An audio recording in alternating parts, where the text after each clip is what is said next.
Two Brothers podcast. Yeah, like the smile with the ding. Look, look. Welcome back. It is the Two Brothers podcast. I am your host, Malik, and with me is Vincent. It's been a long time, but we're just going to get straight into it. I graduated to recap. He's back down here for the summer. We've been working out. We've been trying to just get everything together. The podcast is going to get a lot more interesting. There's going to be a lot more things coming to the podcast, such as you heard the intro and outro theme song. We're going to get a logo in here. It's going to be real nice, but where do we start? Because it was so much that we missed since then. As you can see, I got a mic from graduation. Yeah, no, I he got gotta figure out how to put a stand. I mean, I have a stand in my hand, but we're gonna figure it out. We're gonna make it work. I'm being petty over here. He got a mic. I want a mic. He got like a nice camera. I want a nice camera. He got a Have a light. nice camera yet? Man, Working on that. exactly. You got all the nice shit on his side. like you said though, it's been a long time coming. Let's hop right back into it. Waste no time. Let's jump into. I feel like what most people are really here for was basketball, right? Okay, well, to recap the first round, the Lakers were out. They lost to the Phoenix Suns. And then, I mean, as of right now, so battling, you have the Phoenix Suns. They swept, what team was that? I'm trying to think.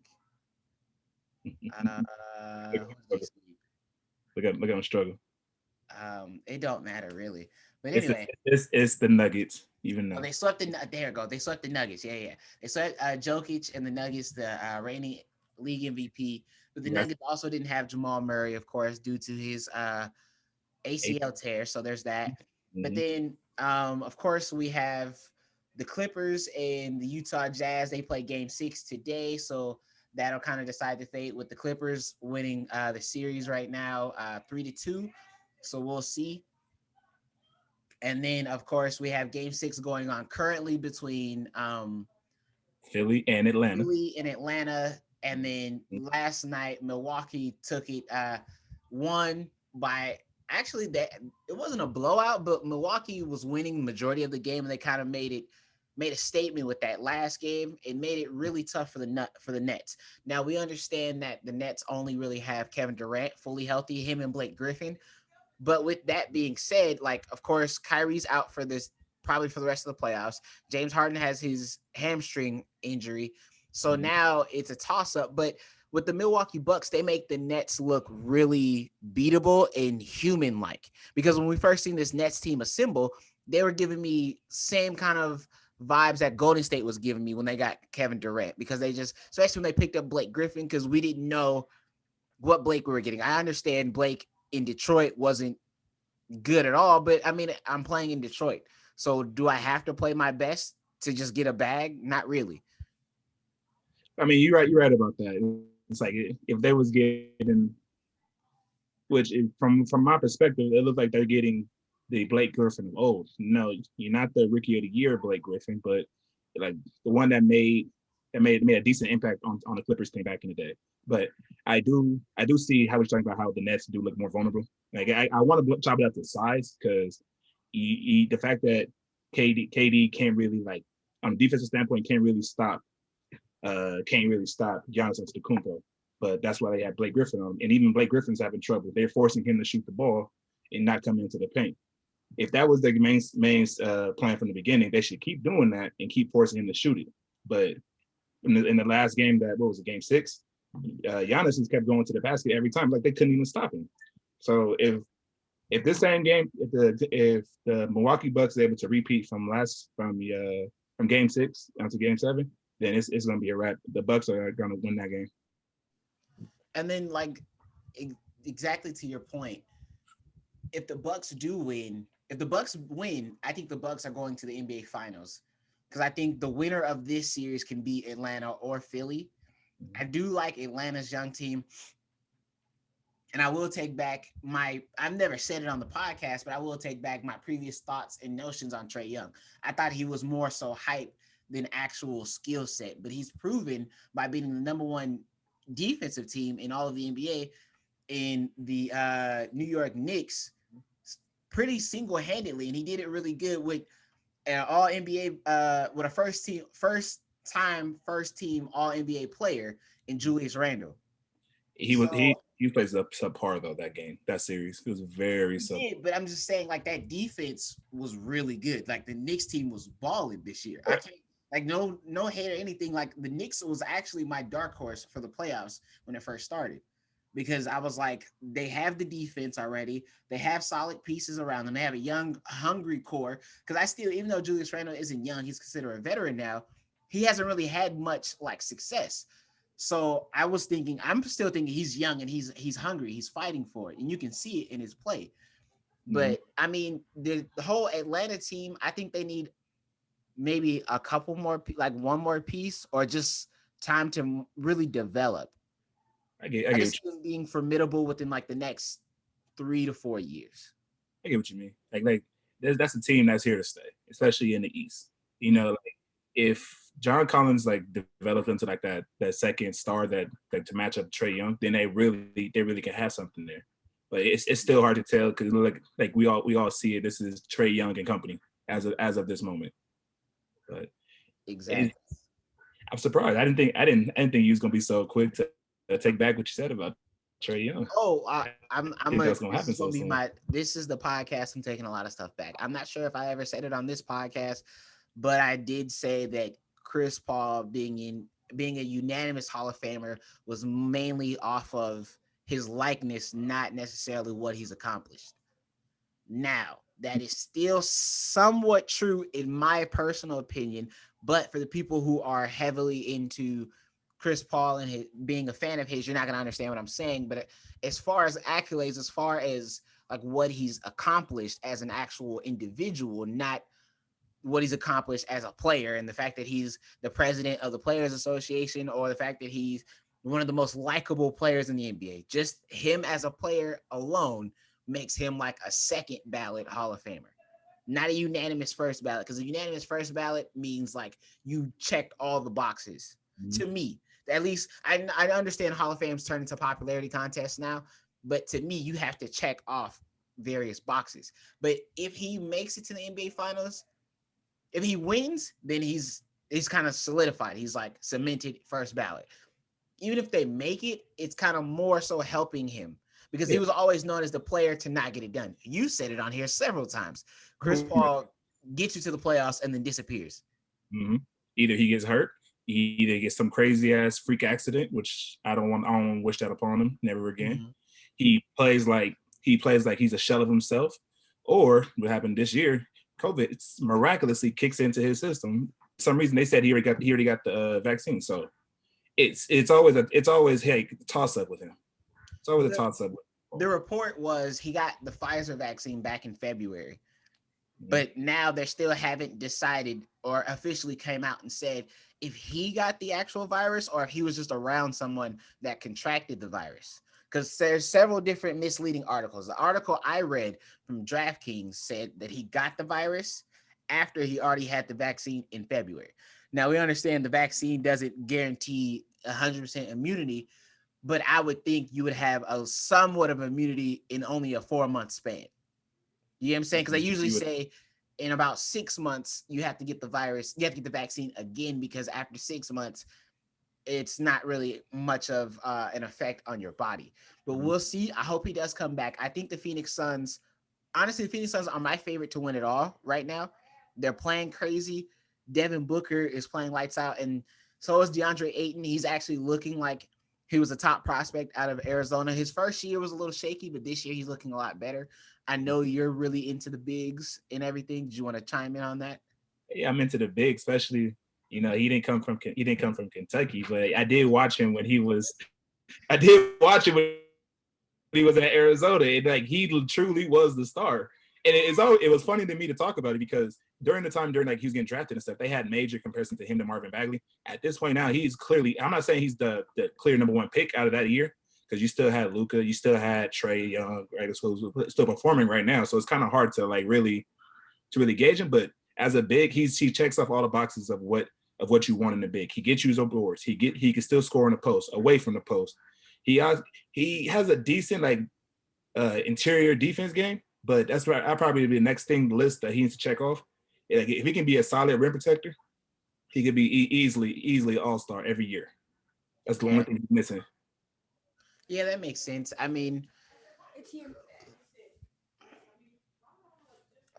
okay, go. Damn, I won that bet, y'all. I won that bet, y'all. whatever. Anyway, but yeah, so I mean, and then plus, I do want to highlight the fact that Devin Booker has been rolling up. He rolled up in a Grand National to beat the Lakers in that final game that we played them. I mean, yeah, it's heartbreaking, but at the same time, we weren't fully healthy and they looked more hungry.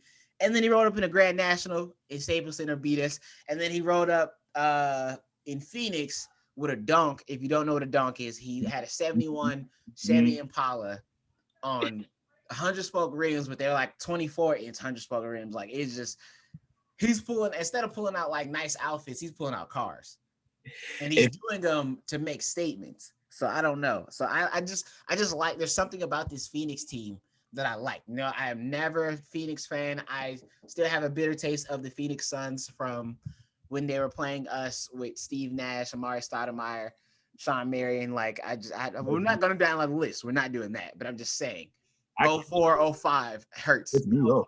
It was 2006, 2007 because oh four and oh Yeah. five we different story. Anyway, 2006, 2007, and 2008 is when we kept facing off against Phoenix. But Side note to continue the conversation. If y'all did not know what a dunk is, like and subscribe to the video so you also can learn about new things that's not involved in sports. Now, yes. um, but shoot, so let me ask you this: you really believe that the Phoenix Suns is going to beat either the Clippers? Why am I even saying that? You really think the Phoenix Suns is going to beat Utah Jazz? yeah, I think they can beat the Utah Jazz. But I actually do hope that, especially since Kawhi's like officially out. I mean, it's not a 100% out. I don't know. I haven't seen the reports. What'd you say? According to what I saw with ESPN, and I believe it was Wojnarowski that talked about it, he's gonna be out. He's gonna be out for this game 7. Okay, so So he's gonna be out for this game. So it's kind of like I think Donovan Mitchell, even though he's still kind of battling his like ankle a little bit, mhm. I think they can still win the series out. And I'd rather see the young guns of Donovan Mitchell versus Devin Booker, even though I wish Donovan Mitchell was 100% healthy. But I mean, when it comes to playoffs in any sport, it's all about who can stay the healthiest and who is not limping to the finish line. Because we've seen plenty of great teams who started off hot and then fizzled out because either they weren't healthy or whatever the case may be. I mean, we can go back to this past football season and look at the Pittsburgh Steelers. You start off 12-0, it's almost a guaranteed you're making the playoffs, let alone making it to the A deep, AFC Championship game. a deep run at least, but they fumbled the bag. I think they went what 1-4, They went 1-4. 1-4 over the last 5 weeks or 4. Mhm. Yeah, that was just bad. That was just bad. But digress. But I mean, I guess we can transition over to football. How do you like Julio Jones in Tennessee? I know we missed it. We still need to wait. We still need to see what happens with Aaron Rodgers, where he goes. That's the only other like big news in football, except for the fact that OTAs have already started. We got past rookie mini camp. Some teams held rookie mini camp, some teams didn't. It just depended, I guess. But now we're in OTAs. Teams are practicing, but Julio is officially on the Tennessee Titans, and he's gonna wear number 2. It's like the fact that he has to play against the Colts every year. I gotta remain biased on the matter because sports analysts and whatnot. I like it. I truly like it. I like it from a Julio fan. That's why I like it because at some point in time, that Tennessee team is naturally going to run the ball every play. That's what that's their bread and butter. They're going to feed Derrick Henry. Derrick Henry is going to run over one person or two. Hell, maybe the entire defense. But at some point, he will get tired, and that's when they pass the ball to either Twin Tower number 1 or Twin Tower number 2, Julio or AJ Brown. Yeah, him, AJ Brown. But okay, so here's the thing. Back when they made it to the AFC Championship game, they made it to the AFC Championship game because 1, they ran the ball. 2, they did play action. And for the ladies that are watching or that will be watching, future ladies, and even for the guys that may not know football 100%, defense wins championships, offense wins football games. when it comes to the playoffs, running the football, Mm-hmm. if you can't run the football in the playoffs, you're not making it. You're not going anywhere. You're not making it to no championship game. You're not making it out of the wild card, no matter what it is. And this isn't just some analytics that came out of the sky. This isn't something I said. This is from a former head coach, Hugh Jackson, who said that. Like out of these are the exact words that came out of his mouth. He said, defense wins championships, offense wins football games, just football games, Mm-hmm. and running the ball in the playoffs is the most important, crucial thing for any football team. So the fact that they have a formidable run, shoot, I mean, they still got Taylor Lewan, who's a consistent Mm-hmm. Pro Bowl tackle. They moved him into guard this year now. I believe they picked up a tackle, I believe. They moved him to guard. I didn't Yeah. even notice that. I thought he still was playing tackle. I knew he got hurt for like the beginning half of the season, Mm-hmm. but I didn't know when he came back they moved him to guard. But still, they still have a solid line. Of course, Derrick Henry, but now the play action opens up to something freakish because AJ Brown was running. I think he ran like a 4.4 in the 40. We know Julio runs Mm-hmm. can still at the latter half of his career. We can say can still probably run a 4.4, Yeah. 4.3. They're By both far, like 6'2", 6'3", 230, something, not yeah. 230, two Big. something, like 205, something crazy. So they have a really good offense. The only thing that worries me about that team is Vrabel and that defense. I know Vrabel's a defensive-minded coach. I know he's a defensive coach, but that defense is the only thing stopping them from being a true contender for the division and an AFC like deep run. Because I know the Colts are not easy. I'm not saying that because you're a Colts fan, but I mean the Colts just needed some like a decent quarterback. If Carson Wentz can do half of what he did in 2017 when he helped the Eagles make it to the Super Bowl, then the Colts are going to be pretty scary in the AFC because that defense is prime and ready for a championship run. I believe I got to double check this, but the main thing that kind of had me worried about the Tennessee Titans defense is the fact that they don't have Dory Jackson anymore. That was their starting corner, and I don't believe he's there anymore on the Tennessee Titans. Uh, if when it comes down to it, like how you mentioned earlier, how Mike Verbal is the defensive minded coach, and if he doesn't get like the type of production that he's expecting out of his defense, then you're going. I do see him kind of not imploding on his team, but you're going to see a different side of him. And then I'm wondering how the defense is going to react to it because they're going to play against the Jags. They should win. They're going to play against the Titans. They're going to play against the Texans, who are still like trying to fix everything going on in their clubhouse. So if they get to those games where like it really matters when the defense really needs to like buckle down and win them this game, Mm-hmm. it's going to be a long season for the team. Very true. Adore Jackson is now on the New York Jets. The New York Giants. I had to look it up. I knew he went to the NFC. I just couldn't remember what team. But yeah, he's on the Giants, which is actually not bad. The Giants, I feel like they're right there. I like him. It's like for the NFC East, it's honestly a toss up. It's a coin toss between the Giants and Washington. And it's only because the Giants and their offense is really good. And the Giants secondary is pretty solid, but the rest of their defense is a little above subpar. But that Washington football team's defense is scary. That's a team that's gonna hunt you down. That defense is gonna hunt. Montez Sweat, Chase Young. One thing I really like about the Washington's offense is Terry McLaurin.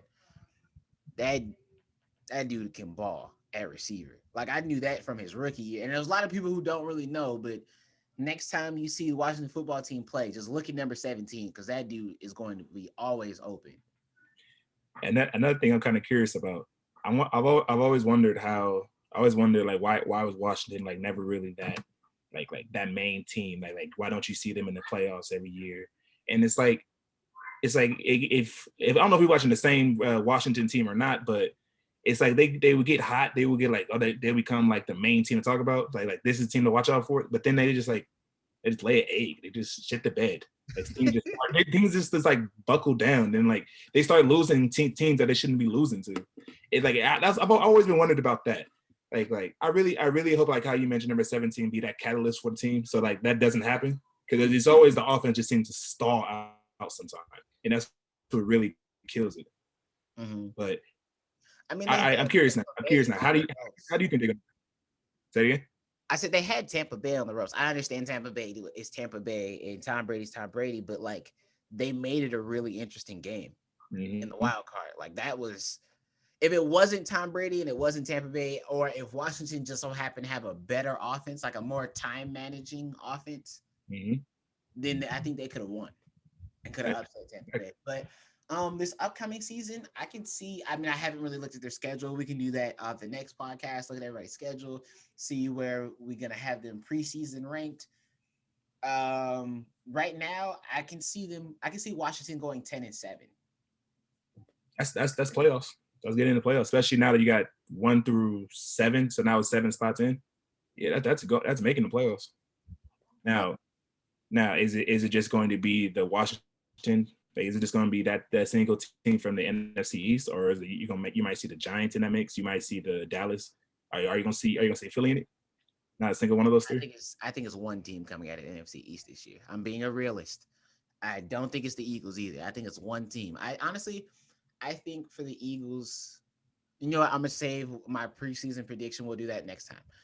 I will do that next time. But anyway, to transition, I know you've been watching UFC. Before we get into your UFC takes, I haven't really been watching UFC as much, but I did see some highlights. I did see Nate Diaz versus what's his name?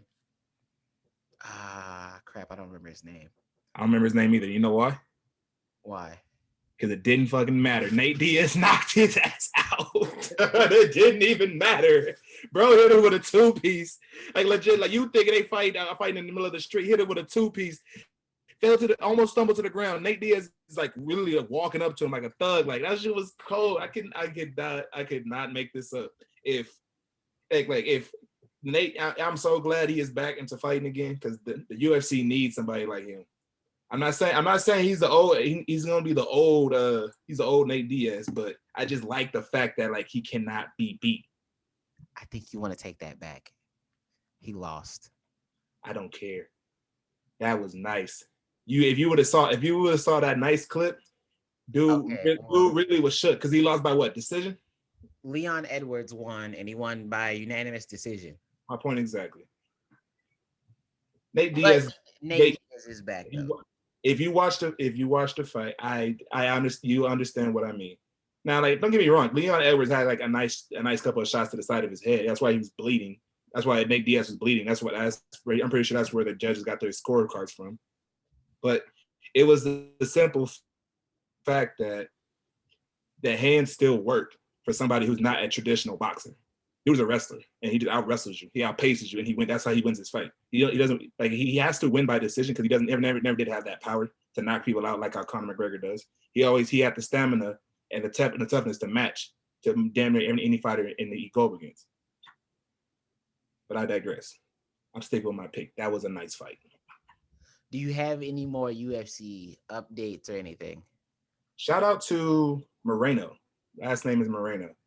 The fight that he did against with the previous champ, point blank period. He's the new Moreno is the new Brandon Moreno versus.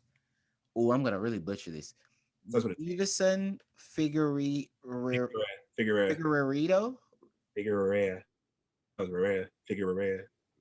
Point of the matter. I don't know. I'm sorry. I'm bad at Point of the matter is. Point of the matter is that was a nice fight, and shout outs to Moreno, because if you was watching the fight, he had more of his he got the fight down to him on the mat, and that was the best part about it. Once he got to the mat, he started winning, he started pounding, he started doing what he needs to be done to win the match. Because I think the Las Vegas bets had him losing, I believe, by like it was a substantial amount. It was like 5, I believe. Like if it went to decision, he was gonna lose by like 5 points or more. So congratulations to him, first Mexican-born fighter to be called a champion in the UFC. It's no small feat, especially with all the flyweight title fight too. Hmm? I said it was the flyweight title fight. Okay.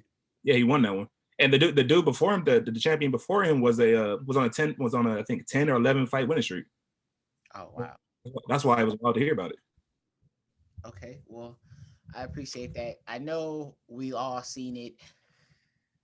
Okay, we're just gonna get to it. So I know the internet made it look like Chad Johnson got knocked out, but he really like hit the ground and popped right back up. Like if you went in the kitchen to go like grab some more soda or beer or whatever, you wouldn't even known that he hit the ground because he hit the ground, popped right back up, and was like, "Okay, I'm good, we're good." But it's interesting. He said on their podcast that he would fight again, and then Brandon Marshall said that he would fight as well.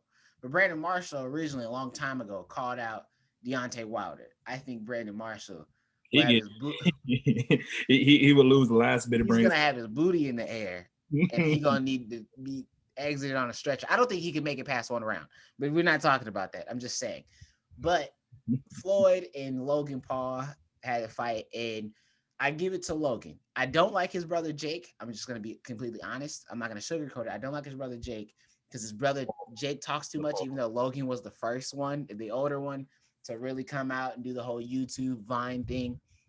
But anyway, Logan held his own versus one of the best pound for pound fighters in the world. Granted, he was still weighing significantly more than him, but you can see it's a difference when you're fighting real boxers. Logan was tired. He kept grabbing and grappling Floyd, and Floyd kind of let him because, you know, he's just doing it just to get the money. It's an exhibition. It's not going against his record. Exactly. He just doing it. Even saying that Floyd lost if they had to make a decision because Floyd didn't put him on the ground. But I'm like, we are in agreement that Floyd still weighs 160 to 165. Logan had to come in at 190. 6'3", 190. Like a solid muscle 190 because Logan traditionally weighs like between 210 to 215. So that's 190 of pure muscle. So I don't know anybody who is 165 putting 190 on the ground, let alone being 40 years old. So, I mean, it was a nice fight. I'm not making no winner. I mean, if we had to do a winner, then by punches and all of that technical stuff, then of course Floyd won. But it's Floyd. I like the fact that I don't know if you guys have saw it, but it was the fight. It was the actual fight that you were just talking about. There was a moment in the middle of the fight where it looked like Logan got knocked out, and he just fell on top of Floyd before he caught him. Like you said, it wasn't an exhibition match. I think Floyd, if it was Pretty Boy Floyd, he would have pushed him back up and then gave him another 2-piece and then let him actually hit the canvas. But because it's Moneybag Floyd, he just kind of let him. He kind of caught him. But yeah, you're right. He did. He did look like he got caught one. The bag was secured at that point. So anybody who tell me he didn't win that fight, go watch that part. I should clip it right now. I should add that to the little ticker. Coming soon on 2Brothers podcast will be a ticker. We have, I'm trying to think. Okay, the U.S. Olympic trials are here. The Olympics is kind of interesting. The Olympic Committee organizer for Germany resigned due to backlash that he received from fans and from kind of the general public and then say the Tokyo Olympic Committee and organizers none of them resigned, but they're also receiving backlash for similar things. Germany's a little bit different, but for Tokyo more specifically, especially because it's in Tokyo, I don't know why I got so tongue-tied.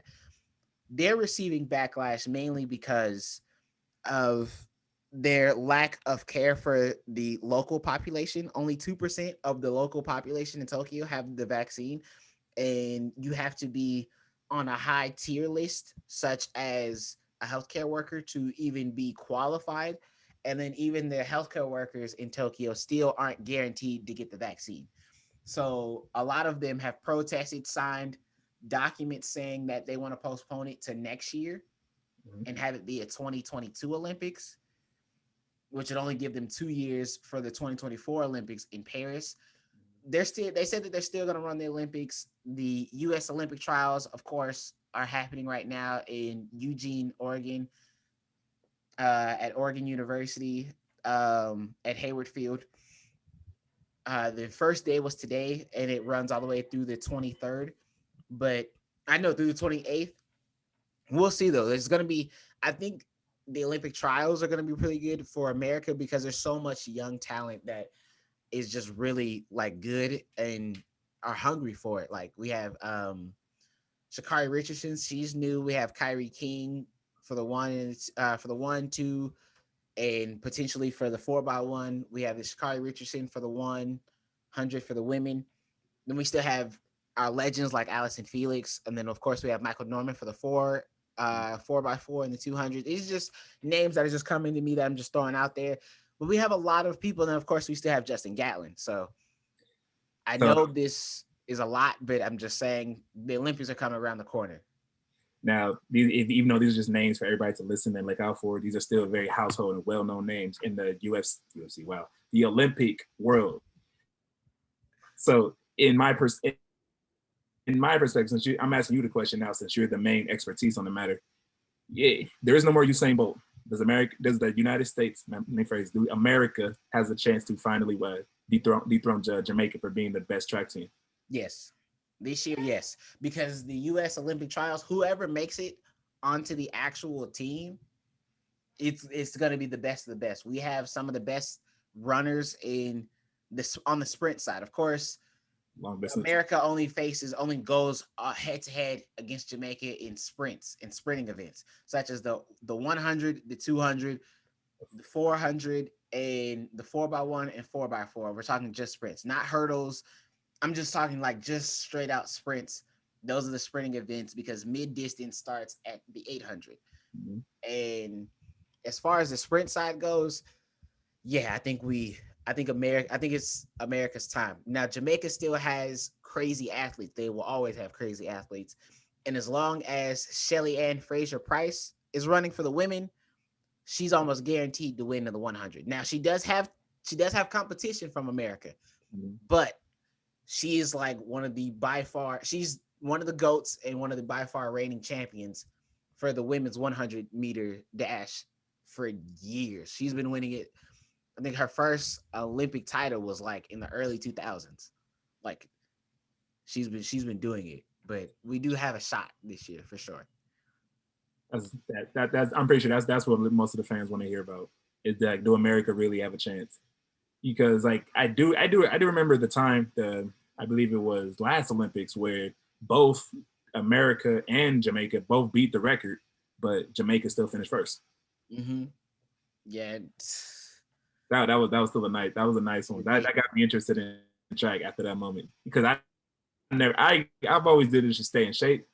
As my personal opinion, there's way too much running. I give anybody credit who's really good at that, but it's nice to it was just amazing to see, like, these were literally the fastest human beings on the planet Earth running. And like I'm always a fan of somebody who puts in the work, the hard work, the effort, and be rewarded for it. Mm-hmm. Like for a highlight, for a prime example, since I guess we are on track. DK Metcalf, we all seen him run and at least say that he was going to attempt to try out for the U.S. Olympics and the trials and all that. So when he finally ran, he ran a 10-3. To the people who don't understand, making the U.S. Olympic team, you have to run at least a 10 flat, maybe 10-1 at these Olympic trials. We might even see for the men's 100, we might even see 9.8s, 9.9s, just trying to make the Olympic trials and make the team, That's that's moving. But when you think about these when we think about these milliseconds in regular time, it goes so fast. In track, if he runs a 10-3 and the winning time was a 9.8, that 9.8 is already gone. The cameras are already followed the 9.8, and now the 10-3 just crossed the finish line. That's the difference. You get what I'm saying? Like, it doesn't seem like a lot, but it's a significant difference. Now, don't get me wrong, DK Metcalf, great athlete. Him running a 10-3 is actually really, really impressive. Like extremely impressive for his body, his size, the muscle mass that he has, because he only has like 1% body fat. Like it's really dope. But it's a difference when you're a football player and you're a track runner. Like they do this for a living. So it's like, I understand. And I'm just not trying to bash football players. It's not trying to big up track runners. It's just, there's a difference. It's a significant difference between the two sports, and you can see it. But I mean, besides, by far. And I'm sure to all the sorry, just to finish up, I was saying how to all the athletes who was those two sport athletes who did track and football, they know exactly what you mean by that, you know. Mm-hmm. So I was gonna make the comparison instead, like, what if instead if we didn't have DK running it, what if we would have somebody like Tyreek Hill, or back in the day we would have like Devin Hester or Chris Johnson run it. I think. I'm not saying it would have been better. I don't know about Devin. I don't think Devin Hester would have. I think Devin Hester would have clocked about a 10-3 like DK. I think Tyreek Hill right now in his prime, and I think Chris Johnson in his prime in like 2007, 2008. Mm-hmm. I think they probably would have clocked like a 10-1. That's still not making it though. That's bad. You're probably making it. You might make it depending on, like, back then, Chris Johnson probably would have made it because 10-1s would have made it into the Olympics back then. Right now, Tyreek, it would be like a coin toss. It honestly would come down to a decision. I think Tyreek Hill has a better shot out of all the other athletes because he's just naturally just that fast, but I don't know if he would actually make the team. Because I think our American team this year just has that much talent. Because there's dudes in college running 10 flats, 9.98s and stuff like that in college. Like freshmen at LSU, freshmen at Houston are running those times right now. God. So it's a raw field right now. That's good to hear. That's good to hear. But be sure to like, comment, and subscribe. Be sure to tell a friend. I think we tapped on everything, unless you have any other things you want to express. I'm not allowed to talk about my OnlyFans account no more. So nope. Okay. No. Heck. But okay, yeah. Anyway, be sure to like, comment, subscribe, tell a friend. We're gonna really work on our schedule. We're gonna really work on trying to pump these out more and get more of them out to you guys on a regular, and then adding all this other extra stuff that we got to get done. But trust me, we were gone for a reason, and we're gonna come back, and it's gonna be a lot better. I don't know if we can get out of the Zoom box. We do want to get out of this Zoom box eventually and be able to do like a studio type of thing, but we'll work on that, and we'll see you guys pretty soon. That will be nice. Studio. Got to see my live face. I mean, you may have to see some like makeup, get rid of these wrinkles and everything. It's gonna be nice, man. Nice. All right. With that being said, 2 brothers. We out. Now we need an outro. Oh, we gotta work on that next. Y'all got the best outro right now. It's like you just fade to black right there. You just shut me up.